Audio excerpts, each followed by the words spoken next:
வணக்கம். நம்மளோட ஒவ்வொரு நாளையும் நம்மளுக்கே தெரியாம பின்னால இருந்து இயக்குற ஒரு சக்தி இருக்கு. அத பத்தி தான் நாம இன்னைக்கு பார்க்க போறோம். அது சாஃப்ட்வேர் தான். ஆனா ஒரு நிமிஷம், நீங்க நினைக்கிற மாதிரி கம்ப்யூட்டர்ல இன்ஸ்டால் பண்ற சாஃப்ட்வேர் இல்ல இது. இது ரொம்பவே வேற. வாங்க இந்த கண்ணுக்கு தெரியாத உலகத்துக்குள்ள போய் அதோட ரகசியத்தை தெரிஞ்சுக்கலாம். இதுல ஏதாவது ஒண்ணு நீங்க இன்னைக்கு செஞ்சிருந்தா கூட நீங்க ஏற்கனவே இந்த உலகத்துக்குள்ள வந்துட்டீங்கன்னு அர்த்தம். ஆமா, உங்களுக்கு தெரியாமலேயே நீங்க சாஸ பயன்படுத்தியிருக்கீங்க. நம்ம ஒவ்வொரு சின்ன வேலைக்கு பின்னாடியும் இந்த ஒரு பெரிய மென்பொருள் சக்தி இருக்கு. ஆனா இது எப்படி வேலை செய்யுதுன்னு நீங்க எப்பவாவது யோசிச்சு பார்த்திருக்கீங்களா? சாஸ், அதாவது சாஃப்ட்வேர் ஆஸ் எ சர்வீஸ். இதுக்கு அர்த்தம் ரொம்ப சிம்பிள். முன்னாடியெல்லாம் ஒரு சாஃப்ட்வேர் வேணும்னா நாம கடைக்கு போய் ஒரு சிடி வாங்கி அதை கம்ப்யூட்டர்ல இன்ஸ்டால் பண்ணுவோம் இல்லையா? ஆனா இப்ப அப்படி இல்ல. இப்போ நெட்ஃபிளிக்ஸ்க்கு மாசம் பணம் கட்டுற மாதிரி இந்த சாஃப்ட்வேர்களுக்கும் நீங்க சந்தா கட்டுறீங்க. அவ்வளவுதான். எல்லாமே இன்டர்நெட்ல தான். இதுதான் நாம் இன்னைக்கு பார்க்க போற விஷயத்தோட முக்கியமான பாயிண்ட். சரி, வாங்க இப்போ இந்த சாஸ் பிரபஞ்சத்துக்குள்ள நம்ம பயணத்தை ஆரம்பிக்கலாம். முதல்ல அதோட மையத்துக்கு போவோம். அதாவது ஒரு பிசினஸ், அது சின்னதா இருந்தாலும் சரி, பெரிய கார்ப்பரேஷனா இருந்தாலும் சரி, அது இயங்குறதுக்கு என்னென்ன அடிப்படை கருவிகள் தேவைப்படுதுன்னு பார்க்கலாம். கொஞ்சம் யோசிச்சு பாருங்களேன். ஒரு கம்பெனி எப்படி அதோட நூத்துக்கணக்கான ஊழியர்களுக்கு சரியா சம்பளம் போடுது? அவங்க வரவு செலவை எப்படி ட்ராக் பண்றாங்க? பெரிய பெரிய ப்ராஜெக்ட்ஸ்ல வேற வேற ஊர்ல இருக்கிற டீம்ஸ்லாம் எப்படி ஒன்னா சேர்ந்து வேலை செய்யுது? இந்த மாதிரி ஏகப்பட்ட சிக்கலான கேள்விகளுக்கு ஒரே பதில் சாஸ் தான். இங்க பாருங்க, ப்ராஜெக்ட் மேனேஜ்மெண்ட் டூல்ஸ் இருக்கு. இது டீம்ஸ் எல்லாம் சேர்ந்து வேலை செய்ய உதவுது.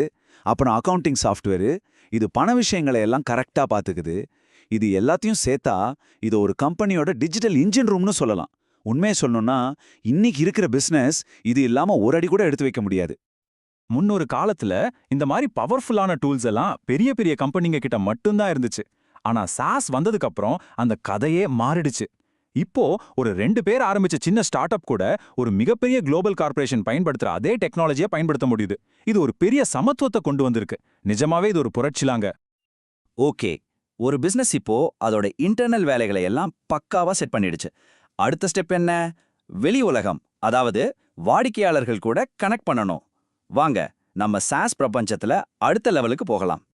ஒரு பிசினஸ் வாடிக்கையாளர்களோட கனெக்ட் பண்றதுல 2 முக்கியமான விஷயம் இருக்கு. ஒன்னு, புதுசா கஸ்டமர்ஸை எப்படி உள்ள கொண்டு வர்றது. இன்னொன்னு, ஏற்கனவே இருக்கிற கஸ்டமர்ஸை எப்படி திருப்தியா வச்சுக்கிறது. இந்த 2 வேலைக்குமே ஸ்பெஷலான சாஸ் டூல்ஸ் இருக்கு. உதாரணத்துக்கு சிஆர்எம்னு சொல்ற சாஃப்ட்வேர் கஸ்டமர்ஸோட எல்லா தகவலையும் ஒரே இடத்துல வச்சுக்க உதவுது. அப்புறம் இமெயில் மார்க்கெட்டிங் டூல்ஸ், இதை வச்சு ஒரே கிளிக்ல ஆயிரக்கணக்கான பேருக்கு மெசேஜ் அனுப்பலாம். கஸ்டமர் சப்போர்ட் சாஃப்ட்வேர் அவங்க குறைகளை எல்லாம் சரியா கவனிக்க உதவுது. மொத்தத்துல ஒரு பிசினஸ் அதோட கஸ்டமர்ஸ் கூட ஒரு நல்ல உறவை உருவாக்க இந்த டூல்ஸ் எல்லாம் ரொம்பவே அவசியம். சரி, இதுவரைக்கும் நாம பார்த்ததெல்லாம் பொதுவான விஷயங்கள். இப்போதான் நம்ம பயணத்தோட ரொம்பவே எக்ஸைட்டிங்கான ஒரு பகுதிக்கு வந்திருக்கோம். பொதுவான தேவைகளை தாண்டி ரொம்ப குறிப்பிட்ட ரொம்ப ஸ்பெஷலான தேவைகளுக்கான சாஸ் கருவிகள் இருக்கிற ஒரு உலகத்துக்குள்ள போக போறோம். இங்க நீங்க பார்க்க போற விஷயங்களை உங்களை கண்டிப்பா ஆச்சரியப்படுத்தும். விர்ச்சுவல் வட்ஸா?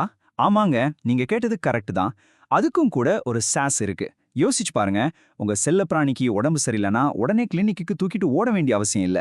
வீட்ல இருந்தபடியே ஒரு எக்ஸ்பர்ட் டாக்டர் கிட்ட வீடியோ கால்ல பேசலாம். எவ்வளோ பெரிய வசதி பாருங்க. சரி, அடுத்தது ஒரு ரெஸ்டாரண்ட்ல உணவு பாதுகாப்பு.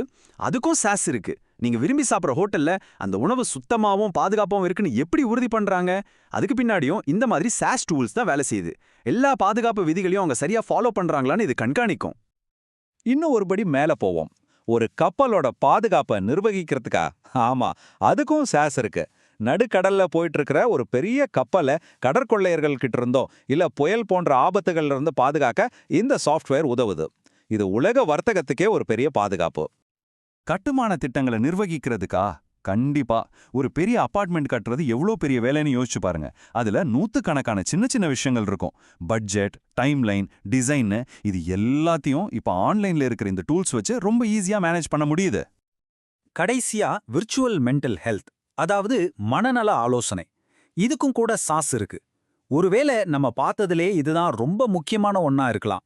யாரு வேணும்னாலும் அவங்க வீட்ல இருந்தபடியே ரொம்ப ரகசியமாவும் பாதுகாப்பாவும் மனநல ஆலோசகர்கிட்ட ஆன்லைன்ல பேச முடியுது. டெக்னாலஜி எப்படி மனிதர்களுக்கு உதவ முடியும் என்பதற்கு இது ஒரு அருமையான உதாரணம். சரி, ஒரு பிசினஸோட அடிப்படை தேவைகள் ஆரம்பிச்சு செல்லப்பிராணி மருத்துவம் வரைக்கும் எவ்வளவு விதமான சாஸ் இருக்குன்னு பார்த்தோம். இப்போ கொஞ்சம் பின்னாடி வந்து இதோட பெரிய தாக்கத்தையும் சாஸோட எதிர்காலம் எப்படி இருக்க போகுதுன்னு யோசிச்சு பார்க்கலாம். 100 இந்த ஒரு விஷயத்தை விளக்கறதுக்காக மட்டும் நாம 100 உதாரணங்களை பார்த்தோம். ஆனா உண்மை என்ன தெரியுமா? இது வெறும் ஆரம்பம்தான். ஒரு பனிப்பாறையோட நுனி மாதிரி. உலகத்துல பல்லாயிரக்கணக்கான சாஸ் கம்பெனிங்க இருக்கு. ஒவ்வொன்றும் ஒரு குறிப்பிட்ட பிரச்சனைக்கு ஒரு தீர்வை கொடுக்குது. இந்த துறையோட வளர்ச்சி உண்மையிலேயே மலைக்க வைக்குது. அப்போ இதிலிருந்து நாம என்ன புரிஞ்சுக்கணும்? சாஸ்ங்கிறது வெறும் ஒரு டெக்னாலஜி மட்டும் கிடையாது. இது ஒரு பெரிய மாற்றத்தை கொண்டு வந்திருக்கு. ரொம்ப ரொம்ப சக்தி வாய்ந்த காஸ்ட்லியான கருவிகளை எல்லோருக்கும் எல்லா விதமான தேவைகளுக்கும் கிடைக்கிற மாதிரி செஞ்சிருக்கு. ஒரு சின்ன சந்தா மூலமா யாரு வேணும்னாலும் இதை பயன்படுத்தலாம். அப்போ இதுக்கப்புறம் என்ன? கிட்டத்தட்ட எல்லா விஷயத்துக்கும் ஒரு கருவி இப்போ இருக்கு. கால்நடை மருத்துவம், கப்பல் பாதுகாப்பு, மனநலம்னு எல்லாத்தையும் பார்த்தோம். அப்போ இதுக்கடுத்து மென்பொருள் மனிதர்களோட எந்த பெரிய பிரச்சனையை தீர்க்க போகுது? இத பத்தி நீங்க என்ன நினைக்கிறீங்க? யோசிச்சு பாருங்க.